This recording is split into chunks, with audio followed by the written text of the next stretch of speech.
YSR Congress party Nandyal జిల్లా committee ఆధ్వర్యంలో పెరిగిన పెట్రోల్ డీజిల్ ధరలకు వ్యతిరేకంగా ఎద్దుల బండ్లతో భారీ నిరసన కార్యక్రమం నిర్వహించారు. వైసీపీ అధినేత వైఎస్ జగన్మోహన్ రెడ్డి ఆదేశాల మేరకు నంద్యాల జిల్లా అధ్యక్షుడు కాటసాని రాంభూపాల్ రెడ్డి, వైఎస్ఆర్సీపీ యువజన విభాగం రాష్ట్ర ఉపాధ్యక్షుడు కాటసాని శివ నరసింహారెడ్డి ఆధ్వర్యంలో ఈ నిరసన చేపట్టారు. కల్లూరులోని కాటసాని రాంభూపాల్ రెడ్డి నివాసం వద్ద ప్రారంభమైన ర్యాలీ ఎద్దుల బండ్లపై ఆటోలను లాగుతూ వినూత్నంగా సాగింది.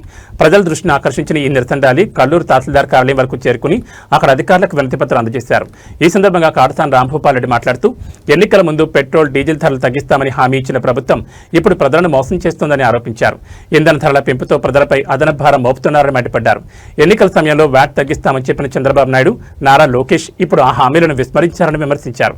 ఇంధన ధరలపై విధిస్తున్న అధిక వ్యాట్ను వెంటనే తగ్గించారని, లేకపోతే వైఎస్ఆర్ కాంగ్రెస్ పార్టీ ఆధ్వర్యంలో మరింత ఉధృతంగా ఉద్యమాలు కొనసాగిస్తామని హెచ్చరించారు. మొదలుకొని రైతులకు మొత్తం అన్ని వర్గాల ప్రజలకు కూడా ఈ డీజిల్ పెరగడం వల్ల అన్యాయం జరుగుతుంది అనేది మనం ప్రభుత్వానికి తెలియజెప్పాలనే ఉద్దేశంతోనే ఈరోజు ఈ నిరసన కార్యక్రమం ఏర్పాటు చేయడం జరిగింది.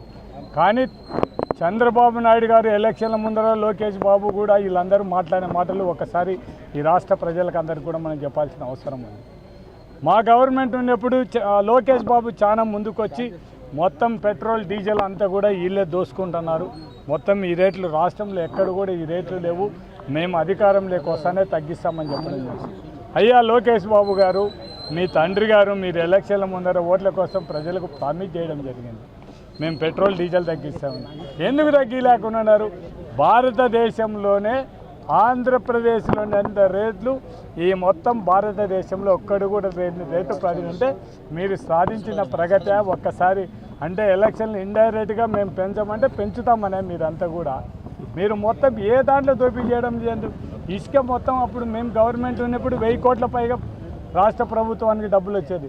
ఈరోజు మీ నాయకులు జోయలేకపోతున్నాయి అంటే మీరే వాళ్ళని పెంచి అంటే సంపద సృష్టించడానికి ఈ రాష్ట్రానికి సంపద సృష్టించడం మీరు చేయడం లేదు. కానీ మీ నాయకులకు, మీ కార్యకర్తలకు, మీ ఎమ్మెల్యేలకు మాత్రం బాగా సంపాదించుకోవడానికి మాత్రం మంచి అవకాశం ఇచ్చినారు లోకేష్ బాబు గారు. ఒక్కసారి ప్రజలు కూడా ఈ రాష్ట్ర ప్రజలను కూడా ఆలోచించండి.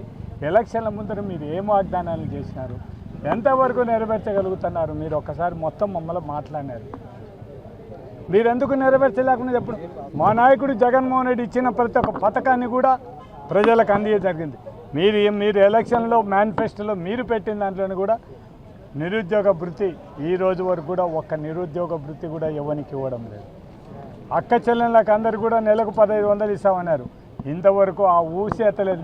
మీ మంత్రి గారు చెప్పడం అది ఇస్తే ఈ రాష్ట్రం దివాళా తీస్తా అంటే మీరు కేవలం ఓట్ల కోసం ప్రజలను మోసం చేయడానికి చెప్తారా? ఒక్కసారి ఆలోచించండి.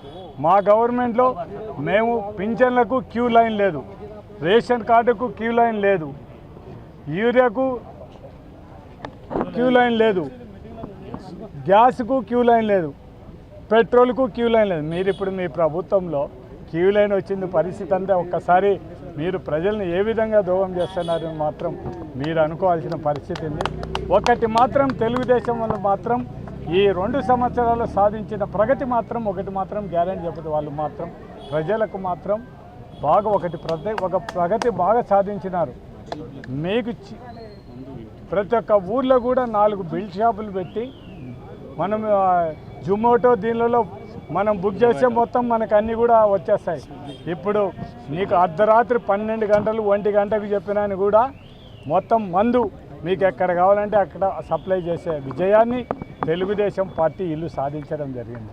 మీరంటే ప్రజలను అన్యాయం చేసి ప్రజలను దోసుకోవడానికి తప్ప మీరేమున్నారు?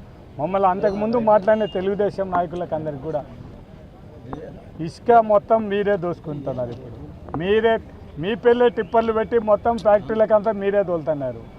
మేము అంతవరకు మాకు సంబంధం లేదు, ఎవరో తోలినదాన్ని మా ముందర కోడుమూరులో చదివిందని మా మీద మాట్లాడుతున్నారు.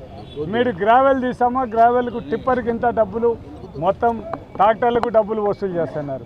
ఇంకా లాస్ట్కు భూములు కోల్పోయిన రైతులు ఓరకల్లులో ఉండే ఫ్యాక్టరీలలో కూడా మీరు ఉద్యోగాలు పాపం ఎవరైనా నష్టపోయిన రైతు వాడు భూమి కోల్పోయినానికి ఉద్యోగం ఇవ్వాలంటే తెలుగుదేశమా లేకుంటే వైఎస్ఆర్సీపీ?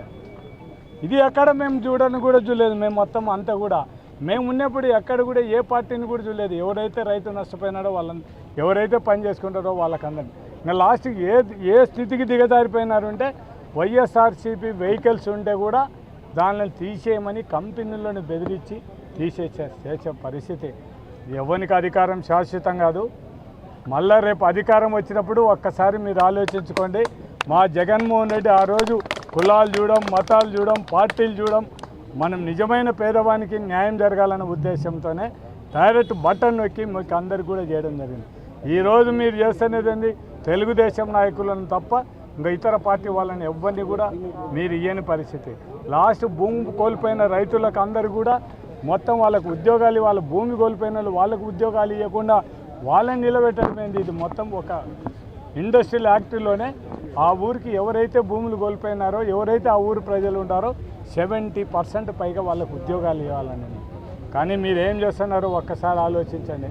మొత్తం నేను అన్ని ఫ్యాక్టరీ అధికారులకు కూడా, ఫ్యాక్టరీ మేనేజ్మెంట్కి కూడా నేను విజ్ఞప్తి, ఇదే పద్ధతి మీరు ఈయన కొనసాగిస్తే రేపు 2029లో మీరు ఒక్కసారి మళ్ళా రాబోయే కాలాన్ని మీరు ఒక్కసారి ఆలోచించుకోండి. భరత్ గారు ఏదో చెప్పడం జరిగింది మన మీటింగ్లో, నేను ఈ ఇండస్ట్రియల్ ఏరియాను డెవలప్ చేస్తున్నాను ఓరొకళ్ళని. అలా భరత్ గారు మీరు చేసే ఇండస్ట్రియల్ డెవలప్మెంట్ మీ తెలుగుదేశం నాయకులకు దోషిపెట్టడానికా, లేకుంటే వైఎస్ఆర్సీపీ వాళ్ళకి ఎవరికి ఉద్యోగాలు ఇవ్వకూడదనే, ఇంకా లేకుంటే వేరే పార్టీ వాళ్ళకు వెహికల్ ఇవ్వకూడదనే మీరు